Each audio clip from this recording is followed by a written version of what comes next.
नमस्कार दोस्तों। आज की कहानी है सबसे बड़ा भक्त कौन। एक बार फिर देवर्षि नारद के मन में ये अभिमान पैदा हो गया कि वे ही भगवान विष्णु के सबसे बड़े भक्त हैं। वे सोचने लगे, मैं रात दिन भगवान विष्णु का गुणगान करता हूँ, फिर इस संसार में मुझसे बड़ा भक्त और कौन हो सकता है। किंतु पता नहीं श्रीहरि मुझे ऐसा समझते हैं या नहीं। ये विचार कर नारद भगवान विष्णु के पास क्षीर सागर में पहुंचे और उन्हें प्रणाम किया। विष्णु जी बोले, आओ नारद, कहो कैसे आना हुआ। नारद जी बोले, भगवान मैं आपसे एक बात पूछने आया हूँ। भगवान विष्णु बोले, मैं तुम्हारे मन की बात जानता हूँ नारद, फिर भी तुम्हारे मुंह से सुनना चाहता हूँ। नारद ने कहा, हे देव, मैं जीवन भर आपका गुणगान करता रहा हूँ।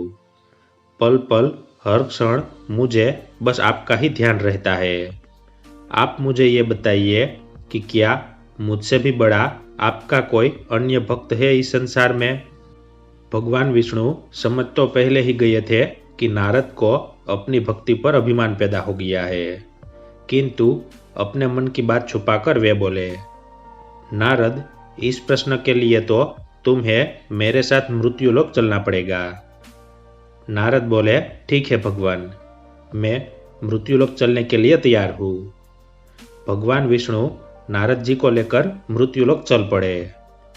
धरती पर पहुंचकर दोनों ने किसान का भेष धारण किया और एक गांव के किनारे बनी एक झोपड़ी की ओर चल पड़े।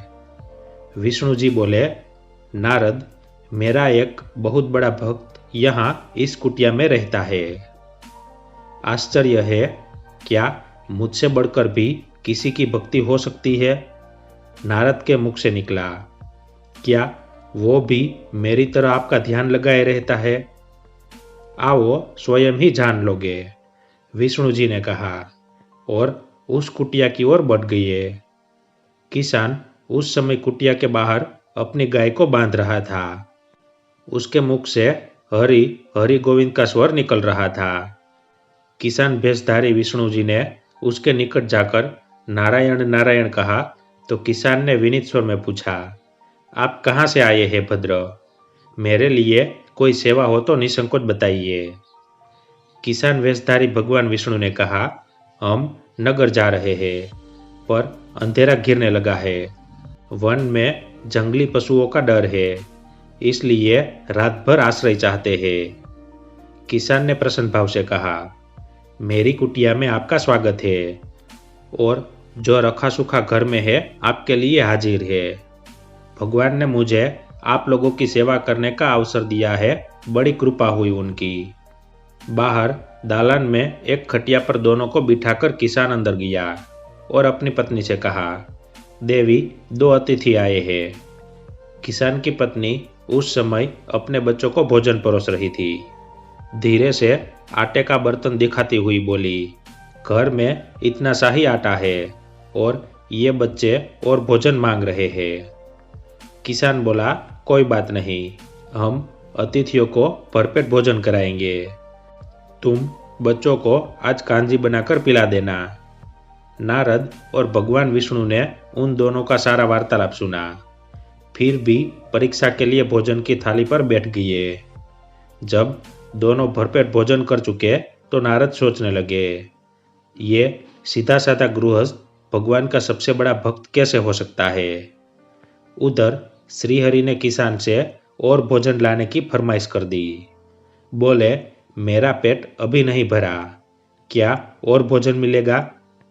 किसान रसोई घर में गया और जाकर पत्नी से पूछा, कुछ और भोजन बचा है क्या। पत्नी बोली, बच्चों के लिए कांजी बनाई है, बस वही शेष है। विष्णु और नारद वो भी पी गए। किसान और उसके परिवार को भूखे ही सोना पड़ा। भूखे बच्चे माँ का आंचल थाम कह उठे, माँ, नींद नहीं आ रही है, मुझे बड़े जोर की भूख लगी है। पिताजी ने उन अतिथियों को कांजी भी क्यों पिला दी।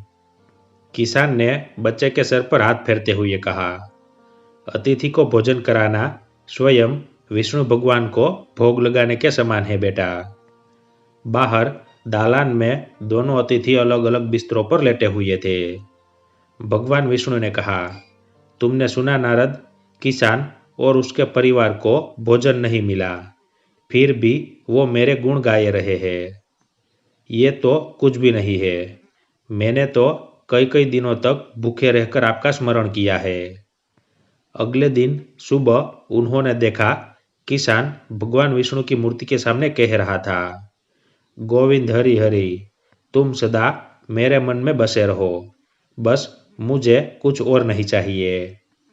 फिर दोनों अतिथियों से बोला, हरि की बड़ी कृपा है, वही जग का रखवाला है। प्रभु की दया से रात को कोई कष्ट तो नहीं हुआ। जब तक आपका जी चाहे तब तक आप दोनों यहाँ रहे। मैं खेत पर जा रहा हूँ। किसान भेषधारी श्रीहरि बोले, हम भी तुम्हारे साथ चलेंगे, यदि तुम्हें कोई आपत्ति न हो तो। नारद और विष्णु भगवान किसान के साथ उसके खेत पर गए। किसान बोला, यही है अपना खेत, अब मैं अपना काम करूँगा। गोविंद हरि हरि। नारद बोले, तुम तो सत्पुरुष हो, भगवान के बड़े भक्त हो, हर घड़ी उनका नाम लेते रहते हो। किसान बोला, अरे कहाँ, काम से जब भी थोड़ा बहुत समय मिलता है तभी उनका नाम लेता हूँ। नारद ने पूछा, कब कब मिलता है समय? किसान बोला, सुबह उठता हूँ तब, रात को सोता हूँ तब, और दिन में जब भी काम से समय मिल जाए तब। वो समझा, नारद के मुख से निकला। दोनों जब किसान से विदा लेकर चले तो नारद ने व्यंग्यात्मक स्वर में कहा, आपने सुना भगवान, वो सुबह शाम 2 बार ही आपका स्मरण करता है, जबकि मैं हर समय ध्यान करता हूँ, फिर भी आप उसे महान भक्त बताते हैं। नारद की बात सुनकर श्रीहरि चुप रहे, किंतु मन ही मन उन्होंने कहा, कारण भी जान जाओगे नारद।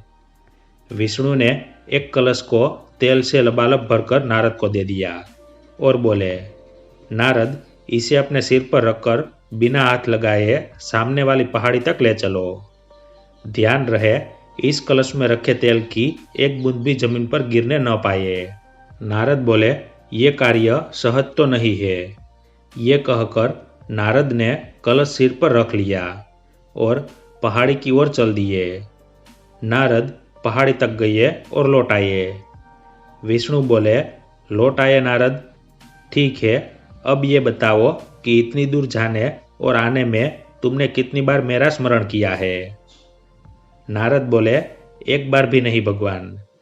करता भी कैसे, मेरा सारा ध्यान तो तेल और कलश की तरफ लगा हुआ था।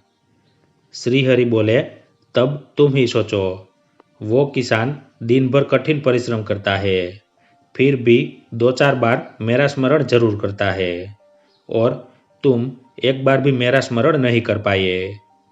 विष्णु की बात सुनकर नारद के अंतर्चक्षु खुल गए। वो श्रीहरि के चरणों में गिरकर बोले, मान गया प्रभु, जो संसार के झंझटों में रहकर भी आपका स्मरण करते हैं वे ही सबसे बड़े भक्त हैं। धन्यवाद।